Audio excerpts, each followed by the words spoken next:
Hello guys, welcome back to the channel.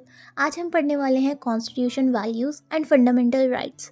ये वैक का सब्जेक्ट है एंड ये हम पढ़ने वाले हैं unit number 1, the constitution of India. So let's start. So introduction से स्टार्ट करते हैं। सो the constitution of India is the supreme law of the country. It lays down the framework for governance, rights, duties and the functionality of the government. इसका मतलब ये है constitution of India हमारी country का एक supreme law है। ये हमें बताता है, हमें एक फ्रेमवर्क देता है कि कैसे गवर्नेंस होगा, क्या राइट्स हैं हमारे, क्या हमारी ड्यूटीज़ है, गवर्नमेंट कैसे काम करेगी। ये अडॉप्ट किया गया था 26 नवंबर 1949 में, पर ये इफ़ेक्ट में कब आया? 26 जनवरी 1950 में। ये आज तक का सबसे बड़ा लिखा गया कॉन्स्टिट्यूशन है वर्ल्ड में, और ये हमें एक डिटेल्ड गाइड प्रोवाइड करता है कि कैसे India as a democratic nation चल रही है। डेमोक्रेटिक नेशन जहाँ पे लोग अपने नेता को खुद चुन सकते हैं, that is a democratic nation, और ये कैसे रन कर रहा है। So the constitution establishes India as a sovereign socialist secular democratic republic and guarantees justice, liberty, equality and fraternity to all its citizens. यहाँ पे sovereign socialist secular democratic republic का means ये है कि इंडिया जो है वो फ्री है अपने लॉज को बनाने में, उस पर किसी का कोई दबाव नहीं है, किसी का कोई इंटरफेरेंस नहीं है बाहर की पावर का। सोशलिस्ट का मीनिंग ये है कि कंट्री का ये एम है कि वेल्थ जो है वो इक्वली डिस्ट्रीब्यूट की जाए सारे लोगों में, कुछ अनफेयर ट्रीटमेंट ना हो किसी भी पुअर या रिच में। सेक्युलर का मीनिंग ये है कि कंट्री जो है किसी को भी अनइक्वल ट्रीट नहीं करती है, किसी के भी रिलीजन को अनइक्वल ट्रीट नहीं करती है। लॉ के सामने सारे रिलीजन इक्वल हैं और वो किसी को भी अलग से एडवांटेज या अलग से उनका सपोर्ट नहीं करती है। डेमोक्रेटिक का मीनिंग वही कि इंडिया में जो भी लीडर्स हैं वो लोगों के थ्रू इलेक्ट किए गए हैं। सिटीजन्स के पास राइट होता है कि वो वोटिंग करें और उसके अकॉर्डिंग एक डिसीजन लेके उन्हें किसको अपना लीडर इलेक्ट करना है। तो इस लाइन में यही बताया गया कि हमारा जो संविधान है वो इंडिया को कैसे रिप्रेजेंट कर रहा है, कैसे दिखा रहा है, और हमें वो किस चीज़ की गारंटी देता है कि आपको जस्टिस मिलेगा, आपके पास पूरी फ्रीडम है। लिबर्टी का मीन्स फ्रीडम है, आपके पास इक्वालिटी है, फ्रेटर्निटी है सारे सिटीजन्स में। फ्रेटर्निटी मीन्स कि सारे सिटीजन्स में ब्रदरहुड है, चाहे उनका लैंग्वेज डिफरेंट हो, चाहे उनका रिलीजन डिफरेंट हो, बट सब में यूनिटी है। तो अब स्टार्ट करते हैं फेडरल रिपब्लिक। इंडिया में दो लेवल की गवर्नमेंट्स है, एक है सेंट्रल गवर्नमेंट जो पूरी कंट्री को चलाती है, एक है स्टेट गवर्नमेंट जो इंडिविजुअल स्टेट्स को चलाती है। दोनों ही लेवल्स की अपनी अपनी रिस्पॉन्सिबिलिटीज़ है। The central government takes care of big national issues like defence and foreign relations. Central government किन चीज़ों का ध्यान रखती है? जो बड़े बड़े नेशनल इश्यूज होते हैं, कोई डिफेंस की बात हो गई, कोई फॉरेन रिलेशंस हो गए। State government handle local matters like police and agriculture. State government क्या करती है? लोकल मैटर्स जितने भी होते हैं, कोई भी मैटर अगर हमारा स्टेट में हो जाता है, कुछ भी होता है, तो वहाँ पुलिस आती है एग्रीकल्चर से रिलेटेड, तो ये स्टेट गवर्नमेंट के अंडर आता है। Even though power is divided, the central government is stronger in important decisions, making India a federal system with some unitary features. तो इसमें बोला गया है कि चाहे पावर डिवाइडेड ही क्यों ना हो, पर सेंट्रल गवर्नमेंट कुछ इंपॉर्टेंट डिसीजंस में ज़्यादा स्ट्रांग हो जाती है, making India a federal system with some unitary features. Unitary features का मीनिंग है कि कभी किसी सिचुएशन में सेंट्रल गवर्नमेंट के पास ज़्यादा पावर आ जाना। What does republic mean? A republic means India does not have a king or queen. Instead, the people elect their leaders to govern them. मतलब रिपब्लिक का मीनिंग ये है कि इंडिया के पास कोई राजा या फिर कोई रानी नहीं है। यहाँ पे क्या होता है, लोग अपने लीडर्स को खुद इलेक्ट करते हैं by the way of voting या किसी भी तरीके से, बट वो अपने लीडर्स को खुद इलेक्ट करते हैं। For example, in India, we elect the president, prime minister, and members of parliaments, MPs. In some other countries like the UK, they have a king or queen, but in India, all leaders are chosen by the people. सो इसमें ये बोला गया है कि India में हम चाहे हमारे प्रेसिडेंट हो, प्राइम मिनिस्टर हो या फिर एमपीज़ हो, इन्हें हम खुद इलेक्ट करते हैं अपने चॉइस के अकॉर्डिंग कि हमें किनको इलेक्ट करना है, किनको हम प्रेसिडेंट देखना चाहते हैं। दूसरी कुछ कंट्रीज़ में जैसे कि यूके में वहाँ पे किंग या फिर क्वीन होते हैं, पर इंडिया में जितने भी लीडर्स हैं उनको लोग ही चुनते हैं, जो पब्लिक है उनकी मर्ज़ी से ही लीडर बनता है। So Federal Republic means India has both central and state governments with their own powers. इसका मतलब ये है कि इंडिया के पास दोनों ही गवर्नमेंट्स है, सेंट्रल एंड स्टेट, अपनी खुद की पावर्स के साथ. Leaders are elected by the people. Leaders जो हैं यहाँ पे वो लोगों के थ्रू चुने जाते हैं, not inherited by birth. Now starting rule of law. So the rule of law means that everyone is equal before the law, whether a common citizen or the prime minister. मतलब rule of law का meaning ये है कि हर कोई law के सामने equal है, चाहे वो कोई आम इंसान हो या फिर प्राइम मिनिस्टर हो. Law apply to all people fairly and must be followed by everyone. Law जो है वो सबके ऊपर फेयर तरीके से ही अप्लाई होता है और सबको इसको फॉलो करना ज़रूरी होता है. For example, if a politician commits a crime, they can be punish just like any other citizen. अगर कोई पॉलिटिशियन क्राइम करता है, कोई भी क्राइम करता है, तो वो भी वैसे ही पनिश करा जाएगा चाहे कोई दूसरा जैसे सिटीज़न हो. चाहे वो कोई नॉर्मल सिटीज़न जैसे पनिश किया जाएगा वैसे ही वो पॉलिटिशियन भी पनिश किया जाएगा. This ensures that the government works according to laws, not personal wishes. ये क्या इंश्योर करता है कि जो सरकार है वो लॉ के अकॉर्डिंग चलती है, किसी की अपनी पर्सनल विशेस के अकॉर्डिंग नहीं चलती कि कोई चाहे मुझे सज़ा ना मिले तो उसे ना मिले, ऐसा नहीं चलता. सबके लिए वो इक्वल ही वर्क करती है. That is rule of law. Separation of powers. In India the government is divided into 3 parts, each with a different job. मतलब इंडिया में गवर्नमेंट 3 पार्ट्स में डिवाइडेड है और हर एक गवर्नमेंट का अलग अलग जॉब रोल है. पहली लेजिस्लेटिव, ये लॉज बनाती है, ठीक है. ये इंक्लूड करती है पार्लियामेंट जैसे कि Lok Sabha and Rajya Sabha. Their job is to create new laws and change old ones when needed. इनका काम क्या है, इनको नए नए लॉज बनाने होते हैं और पुराने लॉज को चेंज करना होता है अगर ज़रूरत होती है. तो for example, if India needs a new traffic law, parliament will discuss and pass it.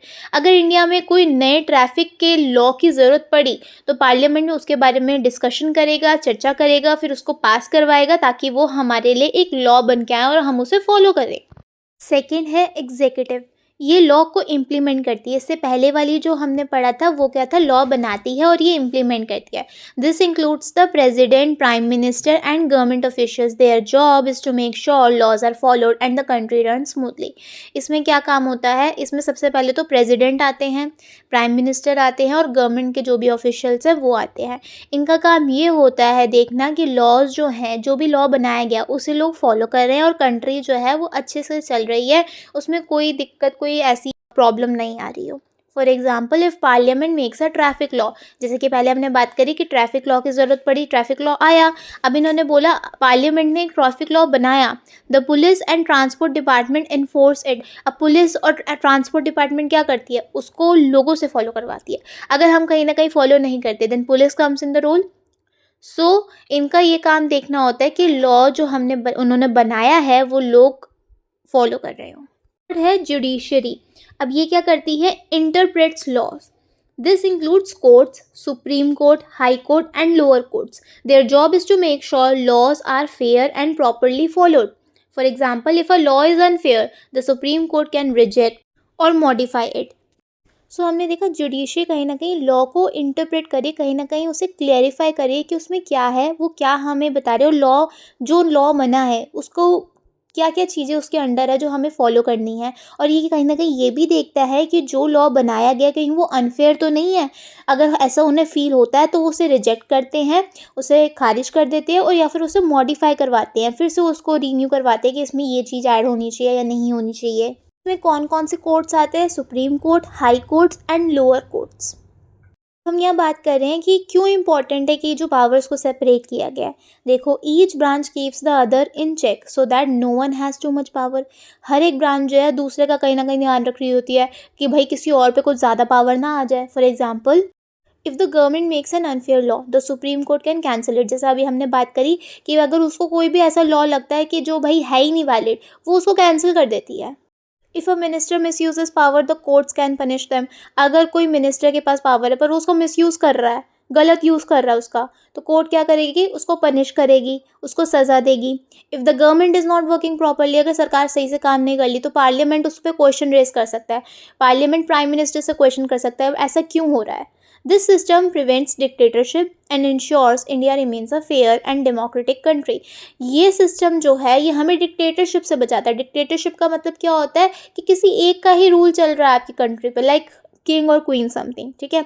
और ये इंश्योर करता है कि इंडिया जो है वो फेयर फेयर रहे और डेमोक्रेटिक कंट्री रहे। डेमोक्रेटिक का हमने पहले भी मीनिंग सीखा था कि कौन सी कंट्री जहाँ पे लोगों के पास अपना राइट होता है कि वो अपने लीडर को अपनी चॉइस के अकॉर्डिंग चुन सकते हैं, जहाँ पे राजा या महाराजा का कोई रोल नहीं होता।